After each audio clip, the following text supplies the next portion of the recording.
ये है AP news network और आप देख रहे हैं आखिर प्रहरी, खबरों की पड़ताल तह तक। बात करें बिहार क्रिकेट की और विवाद न आए, ऐसा हो नहीं सकता। क्रिकेट और विवाद बिहार में चोली दामन का साथ है। इस कड़ी में एक और विवाद जुड़ा है। हम इसे विवाद का नाम नहीं देना चाहेंगे, पर जो हो रहा है जनता देख भी रही है और जानना भी चाह रही है। कुछ दिन पूर्व पटना जिला क्रिकेट संघ के अध्यक्ष माननीय प्रवीण कुमार प्राणवीर जी ने अपनी समिति को भंग कर दिया। उनका कहना था कि कुछ नियम कानून के तहत उन्होंने इस समिति को भंग किया। लेकिन 13 वर्षों से जो चुनाव नहीं हुए थे, तो प्राणवीर जी का कहना था कि लोढ़ा कमेटी के अनुसार उन्होंने ये भंग किया है और चुनाव कराना चाहते हैं। इसी के मद्देनजर आज हम आपसे रूबरू करा रहे हैं पटना जिला क्रिकेट संघ के अध्यक्ष प्रवीण कुमार प्राणवीर जी से। सर, सबसे पहले आपका स्वागत है। सर, कुछ दिन पूर्व आपने घोषणा की कि पटना जिला क्रिकेट संघ को आपने भंग कर दिया है, नई अडॉक कमेटी बनाई है और कुछ दिन के अंतराल पे चुनाव होने वाले हैं। आखिर इसकी जरूरत क्यों पड़ी?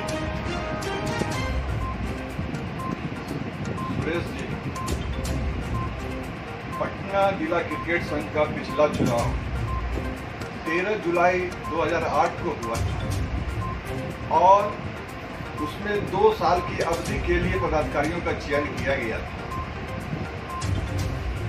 आज 13 वर्षों बाद भी हमारी पुरानी कमेटी वहां कार्यरत थी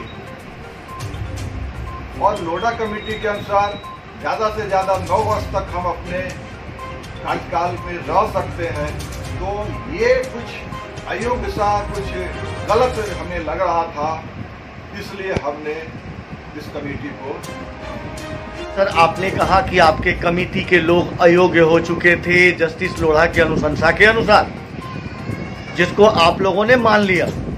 तो आप कैसे योग्य हैं और बाकी लोग अयोग्य क्यों?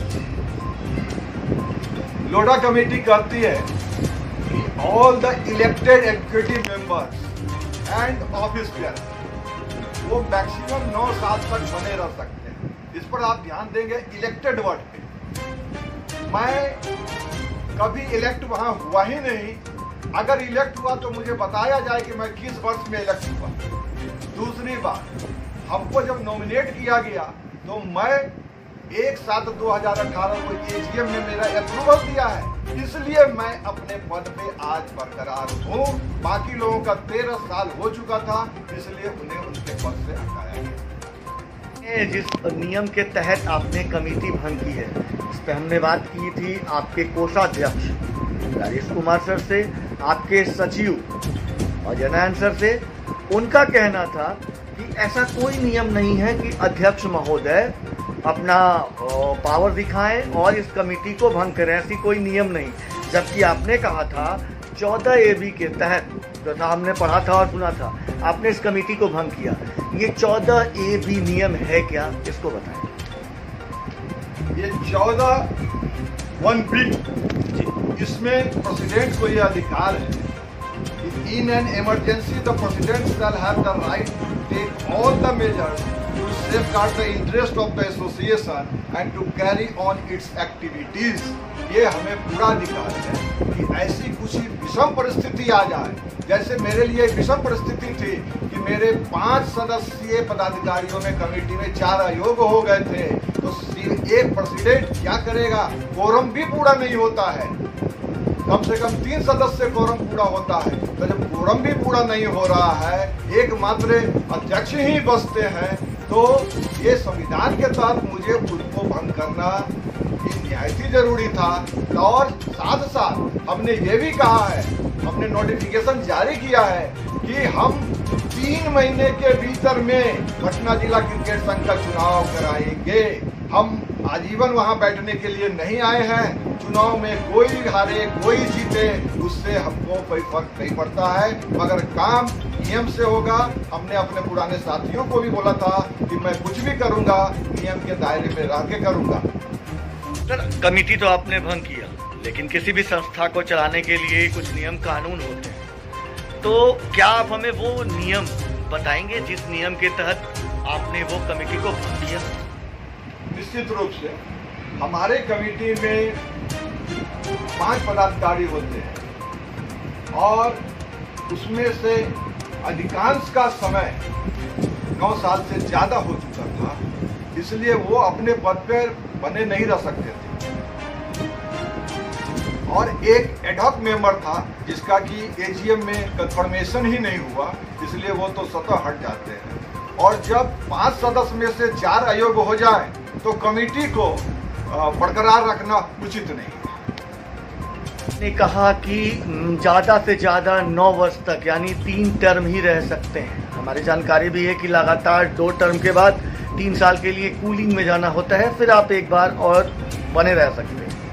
तो आपने कहा कि आपके पदाधिकारी लगातार लंबे समय से थे, तो क्या उन पदाधिकारियों को खुद से स्वतः त्यागपत्र देना नहीं चाहिए था, या वो इसकी जरूरत नहीं समझे, या लोढ़ा कमेटी आपके जिला संघ में लागू नहीं होती? सुरेश जी, 2017 में ही हम लोगों ने लोढ़ा कमेटी को जिला स्तर पर भी अडॉप्ट किया और उसी के निर्देशानुसार हम लोगों ने एक छोटी कमेटी का गठन किया 5 सदस्यीय पदाधिकारियों का, और उसको एजीएम में अप्रूवल की जरूरत थी। वो एजीएम में हमने 1/7/2018 को अप्रूवल कराया, मगर उसके बावजूद भी देखा गया कि पदाधिकारी बहुत लंबे समय से बने हुए हैं और वो एजीएम भी नहीं करा सकते थे, ना ही कराए। 2008 के बाद उन्होंने कभी एजीएम भी नहीं कराया, एजीएम नहीं कराया तो चुनाव भी नहीं कराया। तो एक पदाधिकारी जब लोढ़ा कमेटी के अनुसार ज़्यादा से ज़्यादा 9 वर्षों तक रह सकते हैं, वो भी लगातार 2 टर्म 3 साल के बाद कूलिंग पीरियड में जाना है, उसके बाद फिर पुनः 3 साल के लिए ले जा सकते हैं। तो जब हमारे पदाधिकारी लगातार 9 वर्ष से वहाँ थे, तो 13 साल के बाद अगर हमने कमेटी कॉन्स्टिट्यूशन के दायरे में रहते हुए भंग की, तो इसमें कुछ गलती नहीं। सर, सभी बात एक जगह पे, क्रिकेट है तो आप हैं, क्रिकेट नहीं होगा, बच्चे नहीं होंगे, तो इसकी ज़रूरत ही नहीं पड़ेगी किसी कमेटी की। आपको नहीं लगता आप लोगों के वर्चस्व में, आप लोगों के आपसी मतभेद में आपके जो बच्चे हैं, हमारे बिहार के पटना के प्रतिभाशाली खिलाड़ी, कहीं ना कहीं उन पे असर पड़ेगा? ऐसी कोई बात नहीं है। आज के समय में एक ही कमेटी रन कर रही है, और आप जानते हैं कि कहीं कोई भंग होगा तो किसी को उसका कार्य सौंपा जाता है। अगर हमने भंग किया तो मैं किसको सौंपूंगा? इसलिए हमने इस विशेष परिस्थिति में एक स्टीयरिंग कमेटी, 8 सदस्यीय स्टीयरिंग कमेटी की गठन किया है। और पिछले कल हमारी स्टीयरिंग कमेटी के मेंबर्स की बैठक हुई थी, और हम लोग बच्चों के भविष्य के लिए कोई सफर न करे, लीग कब से शुरू होगा, अन्य कार्यक्रम कब से शुरू होंगे, इसके लिए हमने 3 सदस्यीय मेंबर को ये काम सौंप दिया है। इसमें सुनील रोहित जी हैं, धनंजय जी हैं और शक्ति जी हैं। सर, अभी तुरंत आज 2 टीम बिहार की गई है बाहर खेलने के लिए, उन खिलाड़ियों के लिए कोई संदेश आपका? उनके लिए जो भी टीम के सदस्य हैं, मेरी शुभकामना है कि वो वहाँ से जीत भी रहा है। और ये टीम का चुनाव पहले ही हो चुका था, और निश्चित रूप से युवा प्रतिभा बिहार में है, और निश्चित रूप से हम उम्मीद करते हैं कि वो वहाँ जीत करके लौटेंगे। धन्यवाद सर। ये थे पटना जिला क्रिकेट संघ के अध्यक्ष प्रवीण कुमार प्रारंभी।